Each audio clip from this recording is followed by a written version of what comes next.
adlaw. So ito kwento na po ta mga kaibigan para ra po ni sa tanan tuo mo og sa dili. Ako nag-search ko sa Google ban Bible kay magsige man og Facebook.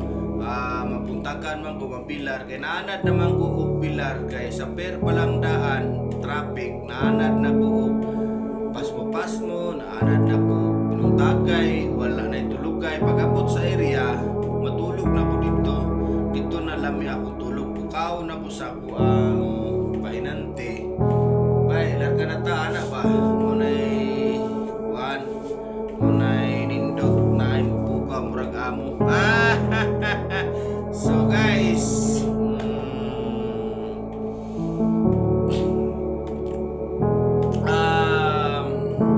maswerte ta kay wala ginabawal ang Biblia sa atoa. Sa ubang bansa di ay ginabawal ang paggamit o Biblia. Number 1, North Korea. North Korea ha. Number 2, Somalia. Number 3, Afghanistan. Number 4, Mauritania. Number 5, Maldives. Number 6, Libya. Number 7, Saudi Arabia. Number 8, Iran. Number 9, Turkmenistan. Number 10, Algeria. So mga Kristiyano daghan kay gipampatay mga kaibigan. Luoy kayo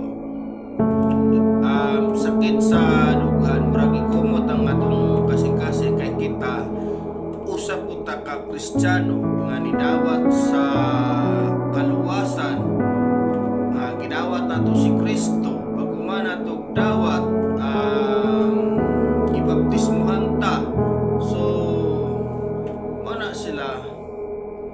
mao na sila guys naluwas na sila dili na sila mahadlok mamatay kay naluwas naman so ako luwas naman ko sa may dugayon ang importante mag-amputa sa Ginoo nga dili maabot diri kay delikado pa na guys ubot na kayo ang kalibutan pamatyon ta mga Kristohanon so